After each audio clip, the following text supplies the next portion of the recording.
Voltamos com o Papo de Juventude e hoje a nossa conversa é sobre um modelo de moradia que vem ganhando força, que são as casas coletivas, ou seja, um estabelecimento com pessoas de diferentes idades, profissões, que estão em busca de compartilhar experiência, mas de forma organizada. Alexandre, você já teve experiência em ecovilas que servem um pouco de inspiração para os co-livings. Você, junto com amigos, acabou fazendo uma analogia aí com relacionamento, né? Para você se identificar com o co-living e acabar morando. Como é que foi? Como é que é essa comparação?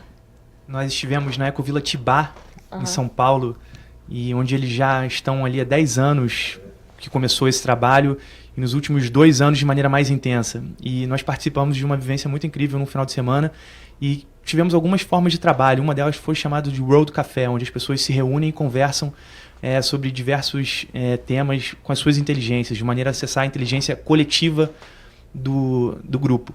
E a gente fez uma analogia a um relacionamento.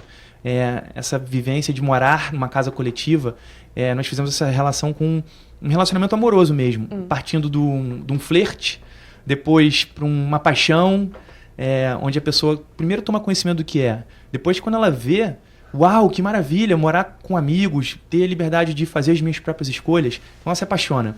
De repente ela começa a querer namorar com isso. Poxa, eu posso morar numa casa dessas? Torna a situação um pouquinho mais séria. Vem um noivado. Amigos, vamos morar juntos? Vamos ver o que nos une? Vamos encontrar pessoas que tenham a mesma vontade que a gente?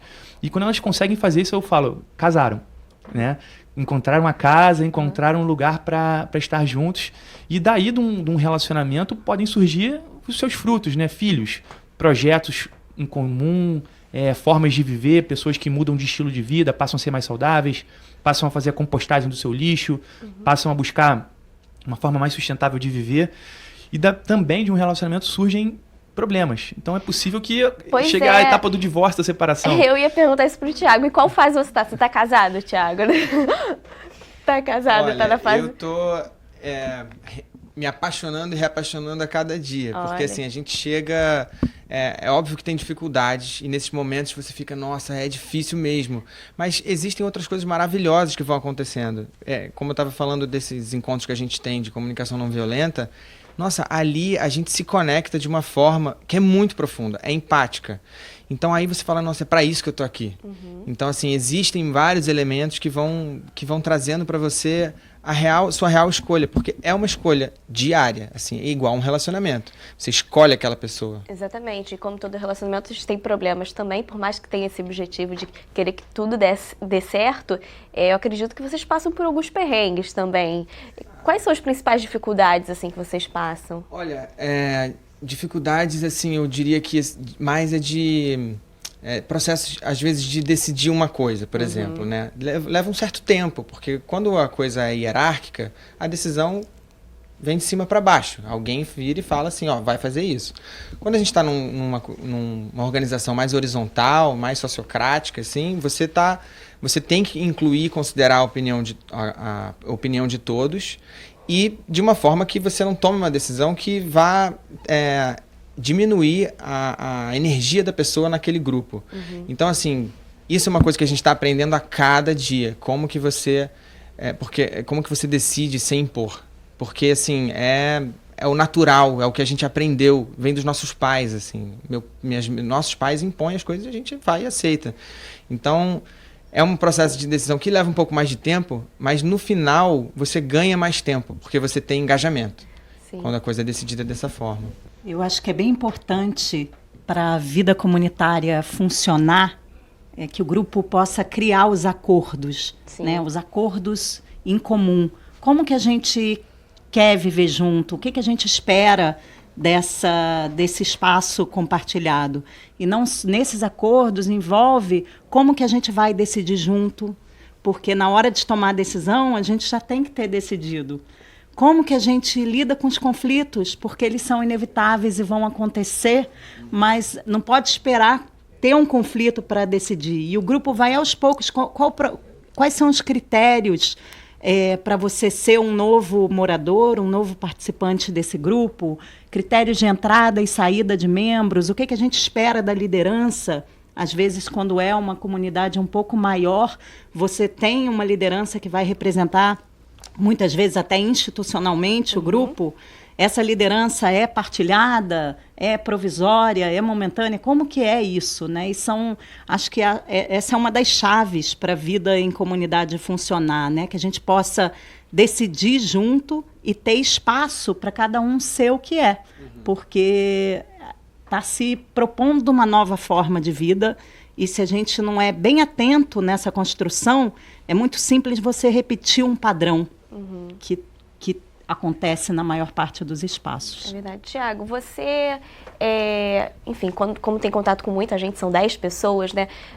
Você já chegou a pegar um estilo de vida, de repente, se inspirar em alguém para você, por exemplo, alguém que seja vegetariano e você acabou querendo seguir isso, ou alguma outra pessoa já está passando por isso? Está rolando isso dentro da casa?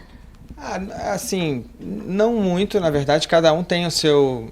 Não precisa ser vegetariano para morar na casa. Não, é um exemplo, né? Não, sim, pois é, gente, não é isso, foi só um exemplo.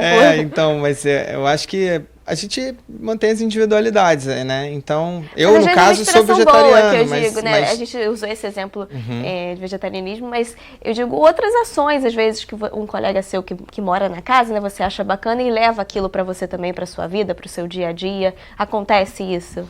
Acontece, eu acho que acontece na convivência mesmo, né? Quando qualquer convivência que você tem, mais intensa, né? Seja com um amigo, seja com um relacionamento amoroso, ou enfim, ou até morando junto, você acaba trocando, né? Ali melhores práticas ou visão de mundo, você se alinha nisso.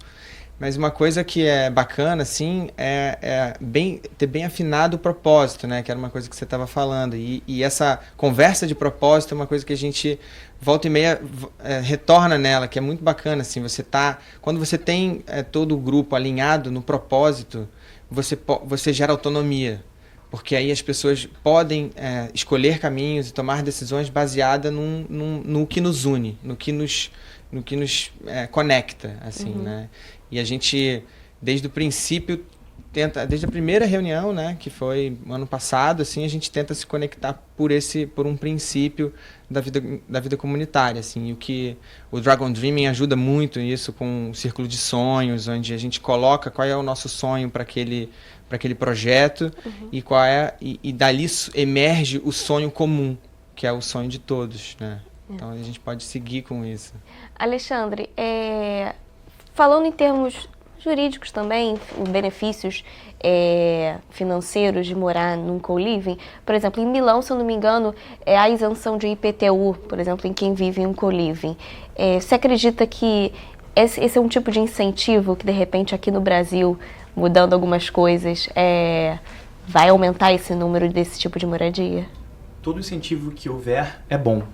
Mas eu sou muito partidário de que a mudança parte do interior de cada um. Então, se nós formos esperar uma mudança institucional, uma mudança de governo, talvez mais décadas se passem e isso não aconteça. O que eu vejo é que é necessário que as pessoas tomem para si as suas responsabilidades e ajam.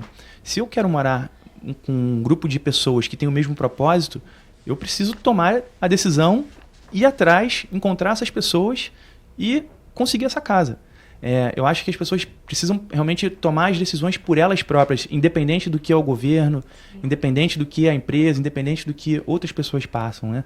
Então, mas com certeza, se mais pessoas passarem a morar assim, os governantes vão olhar com outros olhos para essa forma de viver, que realmente facilita a sustentabilidade, realmente facilita a economia, né? Traz novos alimentos. De energia, né? Que a gente tanto fala hoje em dia, né? De água, que é tão importante, né? Sim, nas casas compartilhadas, algumas dessas casas têm iniciativas de captação de água de chuva, de compostagem de lixo. Isso é uma questão que atende a toda a sociedade, porque se você compostar o seu lixo, você vai diminuir em muita geração de resíduos. Então isso ajuda a sociedade como um todo.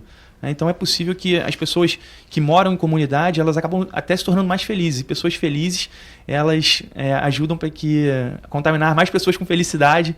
Isso gera uma corrente do bem. Isso é incrível. E aqui no Rio de Janeiro, você como especialista aí de direito imobiliário, há muitos imóveis aptos para receber esse tipo de... Sim, eu percebo que no Rio de Janeiro há muitos imóveis que serviriam maravilhosamente bem para esse fim.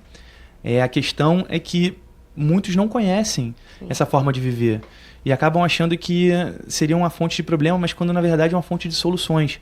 Então eu tenho feito esse trabalho de buscar sensibilizar os proprietários no sentido de que abrir sua casa para que essa casa se transforme numa casa coletiva é algo muito bom, porque em vez de uma pessoa responsável, teremos 3, 4 pessoas responsáveis. Ele não vai precisar abrir mão de nenhum tipo de garantia contratual, né? Ele só precisa encarar que é uma nova forma de viver, onde mais pessoas vão ser proativas em solucionar aquela questão. Então, às vezes, um pai de família ou uma mãe tem uma série de atividades para cumprir e não tem o tempo de resolver todos os detalhes da casa. Se várias das pessoas morarem ali, elas podem compartilhar também esse cuidado com a casa. Então, a casa coletiva, no final das contas, ela acaba sendo melhor cuidada do que uma casa que seria cuidada apenas por uma pessoa ou por uma família.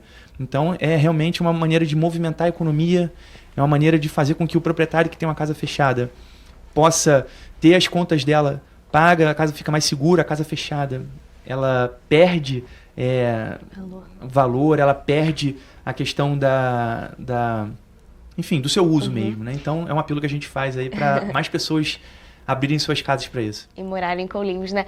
Tiago, para a gente caminhar aí para o fim do programa, a casa, que é o nome do seu Coliving, tem 10 pessoas hoje, mas já tem gente querendo entrar aí, já tem uma filazinha.